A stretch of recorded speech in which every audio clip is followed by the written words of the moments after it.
C'est un grand jour. Pour la première fois en plus de 6 décennies, des fragments d'un livre biblique ont été découverts. L'histoire d'Adam et Ève est profondément ancrée dans le tissu culturel de nombreux pays et cultures. Le récit du Jardin d'Éden se distingue comme peut-être le plus captivant. Une légende ancienne, préservée dans un texte connu sous le nom de Sefer Temuna, ou le livre de l'image, offre une perspective unique. Pendant des milliers d'années, l'histoire d'Adam et Ève, marquée par le fruit défendu, la tromperie du serpent et leur expulsion du paradis, est restée profondément ancrée dans notre conscience collective. Vous êtes tous les descendants de ce premier homme, Adam. Y a-t-il quelque chose de plus en jeu ? Existe-t-il un livre caché qui ajoute plus de détails ? Pendant des années, les chercheurs ont inlassablement cherché ce texte insaisissable. Maintenant, des archéologues affirment l'avoir trouvé, la découverte.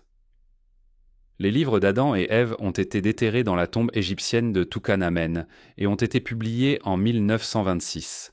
Cette découverte est l'un des textes les plus anciens encore existants. Il provient d'Égypte juste au début du christianisme et va bientôt être mis aux enchères.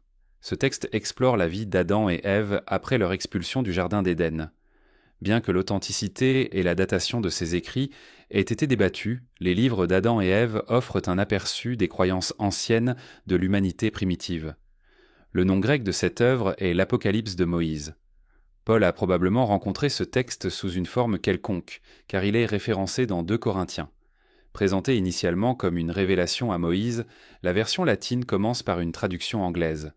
Bien que la date exacte de la création du texte reste floue, les chercheurs s'accordent généralement à dire qu'il a été écrit au 1er siècle de notre ère dans une langue sémitique. Cependant, il est probable que l'histoire ait été transmise oralement pendant des générations avant d'être jamais écrite. Les plus anciens manuscrits latins de ce texte datent des 9e, 10e et 12e siècles. L'histoire de cette œuvre est quelque peu obscure, car elle a longtemps été considérée comme pseudépigraphe, une catégorie qui inclut des écrits bibliques, dont l'attribution à des figures historiques est jugée inexacte. Le livre a été exclu de la Bible officielle en raison de son statut controversé. Même si certains pensent qu'il est pseudépigraphe, l'œuvre fournit des aperçus précieux sur le contexte historique des premiers événements bibliques. Ce texte est essentiellement une tradition orale transmise à travers les générations, reliant la création de l'humanité au moment où elle a été enregistrée. Restez avec nous. L'histoire commence à peine à se dévoiler. Le livre d'Adam et Ève. Le livre d'Adam et Ève est un récit de ce qui s'est passé après qu'Adam et Ève aient été expulsés du Jardin d'Éden. Il est également connu sous des noms tels que la contradiction d'Adam et Ève ou le conflit d'Adam et Ève avec Satan. Selon l'histoire, Satan a dit à Adam et Ève que le fruit était en réalité bon pour eux, mais que Dieu ne voulait pas qu'ils le mangent. Satan a essayé de les convaincre que Dieu ne pouvait pas être de confiance. On pense qu'un auteur égyptien anonyme a d'abord écrit ce récit en arabe. Au fil du temps, l'histoire s'est répandue et a finalement été traduite en éthiopien. Bien que le moment exact où le livre d'Adam et Ève a été écrit reste incertain, de nombreux chercheurs suggèrent qu'il a été composé plusieurs décennies avant la naissance de Jésus. Le livre a été publié pour la première fois en anglais au cours du XIXe siècle. Le texte est composé de 2 livres. Le premier, connu sous le nom de livre Spulbon, détaille le parcours d'Adam et Ève après leur départ d'Éden, y compris les tentations auxquelles ils ont été confrontés de la part de Satan.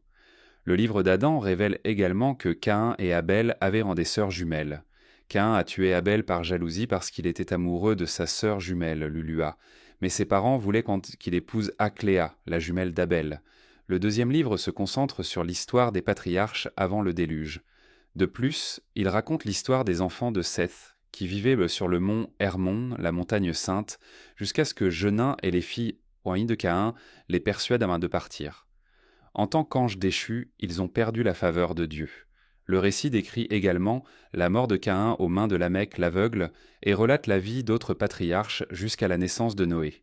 Dans le premier livre, le serpent, maudit par Dieu, tente de nuire à Adam et Ève, mais Dieu intervient, rendant le serpent muet et l'envoyant en Inde. Satan essaie également à plusieurs reprises de tromper et de tuer Adam et Ève. Dans un cas, il lance un rocher pour les écraser, mais Dieu les sauve et compare cet événement à la future résurrection du Christ. Dieu prédit également des événements bibliques significatifs, y compris le déluge de Noé. Le livre premier souligne la tristesse et l'impuissance d'Adam dans le monde extérieur après avoir quitté Éden. Lorsque Dieu a envoyé Adam et Ève hors du jardin, il a spécifiquement évité de les placer à la frontière nord pour les empêcher de se laver dans les eaux là-bas et d'oublier leurs péchés. Il a également évité de les placer du côté sud du jardin, où le vent pourrait porter le parfum des arbres du jardin, les conduisant peut-être à oublier leurs méfaits. Au lieu de cela, Dieu a dirigé Adam vers la frontière ouest du jardin, où la terre était vaste. Adam et Ève ont été instruits de vivre dans une grotte connue sous le nom de la grotte des trésors, située sous le jardin. Lorsqu'Adam et Ève ont quitté le jardin, ils ont marché sur un sol inconnu, incertain de l'endroit où ils se trouvaient. En atteignant l'entrée et en voyant la vaste terre devant eux, couverte de pierres et de sable, ils ont été envahis par la peur. Ils se sont effondrés de terreur, ayant l'impression d'être morts. Étant venus d'un beau jardin rempli d'arbres, ils se trouvaient maintenant dans une terre étrange et inconnue. Voyant leur détresse, Consuetuale, Dieu a eu compassion d'eux. Puis donc, lorsqu'il les a vus tomber à la porte du jardin, il a envoyé sa parole pour les relever du sol. Adam et Ève pleuraient, en regardant leurs corps altérés, et pleuraient dans les conséquences de leurs actions. Ils se sont ensuite dirigés vers la grotte des trésors. En s'approchant, Adam a exprimé sa tristesse, comparant la grotte au jardin. Il a déploré l'étroitesse de la grotte, les formations rocheuses et l'obscurité qui les entourait. Rien ne pouvait se comparer à la lumière et à la beauté du jardin. Adam n'avait aucune envie d'entrer dans la grotte, mais il a accepté le commandement de Dieu, sachant qu'il pécherait à nouveau s'il ne se conformait pas.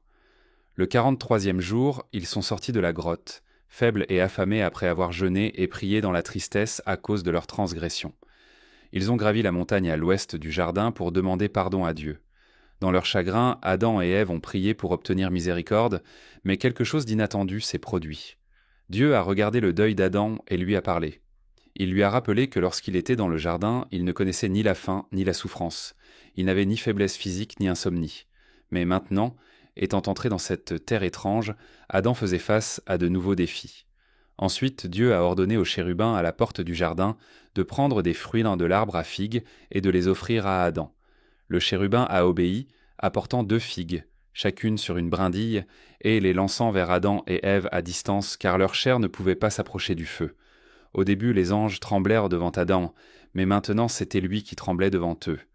Adam et Ève ont pris les figues et les ont reconnues qu'en secouant comme provenant des arbres où ils s'étaient feint autrefois cachés. Ils ont pleuré amèrement en réalisant la signification du fruit. Pendant ce temps, Satan et 10 de ses partisans se sont transformés en belles jeunes filles. Ces jeunes filles, elles sont sorties de la rivière, émerveillées par l'apparence d'Adam et Ève. Elles se demandaient à voix haute s'il y avait un autre monde en dessous d'eux, peuplé de créatures aussi charmantes. Les jeunes filles ont dit à Adam et Ève qu'elles étaient comme des créations abondantes, se multipliant par le mariage et donnant naissance à des enfants. Lorsqu'Adam a demandé comment elles se multipliaient, elles ont expliqué qu'elles avaient des maris qui engendraient des enfants, qui grandissaient, se mariaient et avaient en leurs propres enfants. Les jeunes filles ont ensuite appelé leurs maris et enfants à les rejoindre, et tout le monde s'est rassemblé près de la rivière. En voyant cela, Adam et Ève sont restés émerveillés. Les jeunes filles ont encouragé Adam et Ève à suivre leur exemple et à se marier, leur assurant qu'elles pouvaient, elles aussi, avoir des enfants. C'était une tromperie de Satan, espérant induire Adam en erreur. Le plan de Satan était d'exploiter la désobéissance antérieure d'Adam, croyant que puisque celui-ci avait mangé le fruit défendu sans mourir, les commandements de Dieu pouvaient être ignorés. Il n'a décrété que sa mort et les fléaux et les épreuves, jusqu'au jour où il sortira de son. À sa mort, les décrets ont été scellés, ainsi que les fléaux et les épreuves qui suivraient, continuant jusqu'au jour de son retour éventuel. S'il devait être trompé en prenant Ève comme épouse sans le commandement explicite de Dieu, Dieu le frapperait. Pendant ce temps, la tentation de péché saisit Adam. Il envisagea de céder, mais se retint, craignant que désobéir à la volonté de Dieu ne lui coûte la vie. Adam et Ève, dans leur détresse, se tournèrent vers Dieu en prière, tandis que Satan et ses partisans se retiraient vers la rivière. Ils retournèrent à la grotte des trésors, où ils prièrent tous les deux toute la nuit. Adam, debout en prière, était incertain de la manière de prier, car son cœur était troublé par les pensées du mariage avec Ève. Il continua dans cet état jusqu'à l'aube. Dieu fut satisfait de la sincérité d'Adam, reconnaissant la prière venant de son cœur. La parole de Dieu vint alors à Adam, disant « Si seulement tu avais montré cette même prudence depuis le début, avant de quitter le jardin et d'entrer dans cette terre. » Peu après, Dieu envoya les anges, ceux qui avaient apporté de l'or, de l'encens et de la myrrhe à Adam, lui disant que son respect pour la sainteté du mariage avait été noté. Les anges instruisirent Adam de prendre l'or et de l'offrir à Ève comme cadeau de mariage. Il devait ensuite lui présenter de l'encens et de la myrrhe, les liant ensemble dans le mariage et faisant d'eux une seule chair. Adam écouta le commandement des anges, plaça l'or dans le vêtement d'Ève et la fiança de sa propre main. Les anges leur ordonnèrent ensuite à tous deux de jeûner et de prier pendant 40 jours et nuits. Après cette période, Adam devait s'unir à sa femme, et leur union serait pure, garantissant qu'ils auraient des enfants qui se multiplieraient et rempliraient la terre. Adam et Ève acceptèrent les conseils de l'ange, et après les 40 jours de jeûne et de prière, ils se réunirent comme il leur avait été indiqué. Depuis le moment où Adam quitta le jardin jusqu'à son mariage avec Ève, une période de 223 jours s'écoula, équivalente à 7 mois et 13 jours. Ainsi, la tentative de Satan de tromper Adam avait échoué, mais l'histoire ne s'arrêta pas là. Lorsque le moment de l'accouchement d'Ève arriva, elle souffrit beaucoup. Adam, le cœur brisé, pria Dieu pour son soulagement, craignant pour sa vie. Dieu vit la détresse d'Ève et lui accorda la délivrance. Elle donna naissance à un fils et une fille. Après la naissance de Seth, Adam vécut encore 800 ans, période durant laquelle il engendra de nombreux fils et filles. Adam se réjouit de la guérison d'Ève et des enfants qu'elle avait mis au monde. Il prit soin d'Ève dans la grotte pendant 8 jours après la naissance. Ils nommèrent ensemble le fils Caïn, signifiant haine, à cause de la haine qu'il montra envers sa sœur dans le ventre. La fille fut nommée Lulua, signifiant belle, car elle était considérée comme plus belle que sa mère. Après les 40 jours de lactation, Adam décida de faire une offrande pour leurs enfants. Ève accepta et ils firent d'abord une offrande pour Caïn, suivie d'une autre pour Lulua après 88 jours. Bientôt, Ève conçut à nouveau. Après la durée de sa grossesse, elle donna naissance à un autre fils et à une fille. Le fils fut nommé Abel, et la fille fut appelée Aklémia. Comme pour Caïn et Lulua, Adam fit une offrande pour Abel après 40 jours et pour Aklémia après 80. Les enfants grandirent un plus fort avec le temps, bien que Caïn devienne dur et dominateur envers son jeune frère. Abel, en revanche, avait une nature douce et obéissait à ses parents. Dans le livre 2, les fils de Dieu mentionnés dans Genèse 6.2 sont identifiés comme les descendants de Seth, tandis que les filles des hommes sont celles issues de Hès, issues de Canne. Sous l'influence de Jonin, fils de Lamech, les Caïniens persuadèrent les Sétites de quitter leur montagne sainte et de descendre dans la vallée en dessous. Jonin, fils de Lamech, est crédité d'avoir inventé des instruments de musique, communément attribués à Jubal, et a également créé des armes de guerre, généralement attribuées à Tubal-Caïn. Caïn, le premier meurtrier, parla à son frère Abel. Alors qu'ils étaient dans le champ, Caïn se leva contre Abel et le tua. Les Caïniens, descendants de Caïn, devinrent connus pour leur extrême méchanceté, commettant des actes de meurtre et d'inceste. Après avoir corrompu les Sétites, leur descendance devint les Néphilim, les hommes puissants décrits dans Genèse 6. Ces êtres furent finalement détruits dans le déluge, comme le racontent des œuvres comme le livre d'Hénoch et les Jubilés. La différence entre le livre de la Genèse et le livre d'Adam et Ève. Les histoires de création de la Bible ont longtemps captivé l'imagination de l'humanité, fournissant des explications tant sur notre existence que sur le monde que nous habitons. Dans la tradition judéo-chrétienne, 2 grands récits de création se distinguent, le livre de la Genèse et le livre d'Adam et Ève. Bien que les 2 textes partagent un thème commun d'un créateur divin et du rôle de l'humanité dans la création, ils présentent des points de vue différents sur Dieu, l'humanité et la nature du bien et du mal. Le livre de la Genèse, le premier livre de la Bible hébraïque et de l'Ancien Testament chrétien, est traditionnellement attribué à Moïse. Cependant, des chercheurs modernes suggèrent donc que la Genèse a probablement été compilée à partir de diverses traditions orales sur une période prolongée, rendant son attribution plus complexe qu'on ne le pensait initialement. La Genèse est centrale à la fois pour le judaïsme et le christianisme, considérée comme inspirée divinement et fondamentale pour ses croyances. En revanche, le livre d'Adam et Ève n'est pas considéré comme faisant partie de la Bible hébraïque ou du canon chrétien. C'est un texte extra-canonique, ce qui signifie qu'il a été exclu des écritures officielles.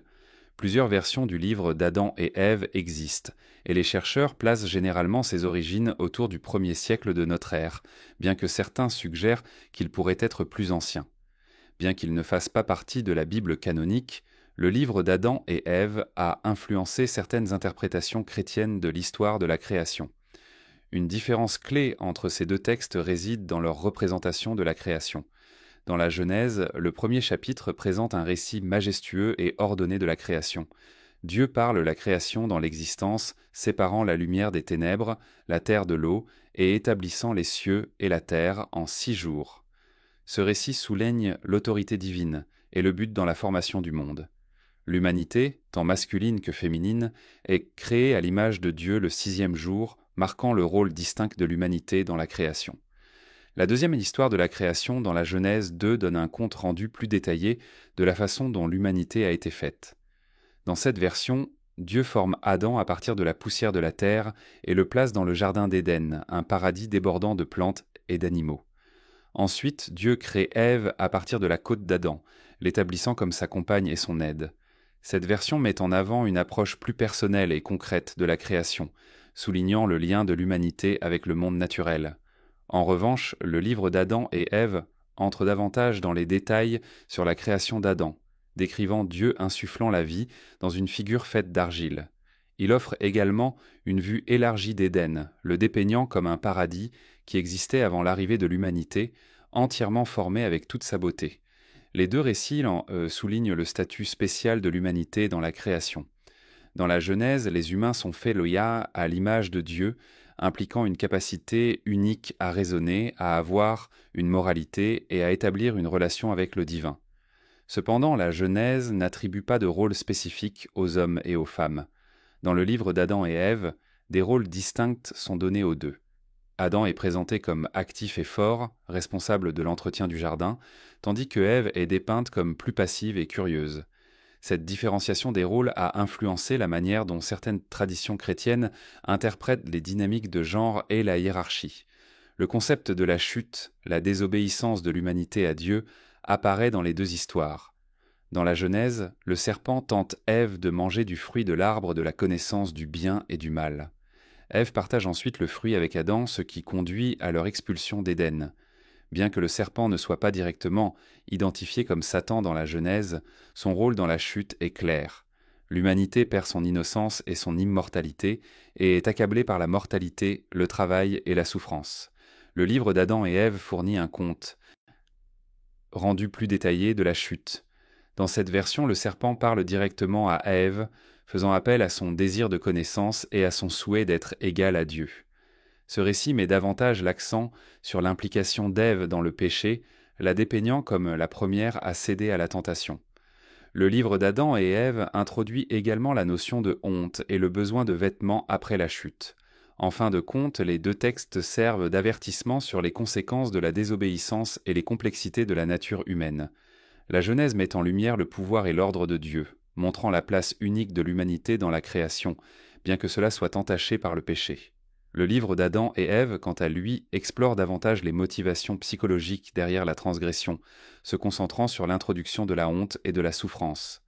Certaines interprétations de ce texte insistent sur l'idée que les femmes sont responsables du péché, tout en soutenant également la nécessité de la domination masculine. Les différences entre ces deux récits ont suscité des débats théologiques pendant des siècles. Certains considèrent les histoires comme complémentaires, offrant diverses perspectives sur le même événement, tandis que d'autres les voient comme contradictoires, soulevant des questions sur leur exactitude et leur interprétation. Quelle que soit l'interprétation, ces récits de création contrastés ont eu une profonde influence sur les vues culturelles et religieuses, façonnant notre compréhension de la nature humaine, de la moralité et de notre relation avec Dieu. Que pensez-vous de la vérité concernant le livre d'Adam et Ève ? Faites-le nous savoir dans les commentaires ci-dessous. À la prochaine fois.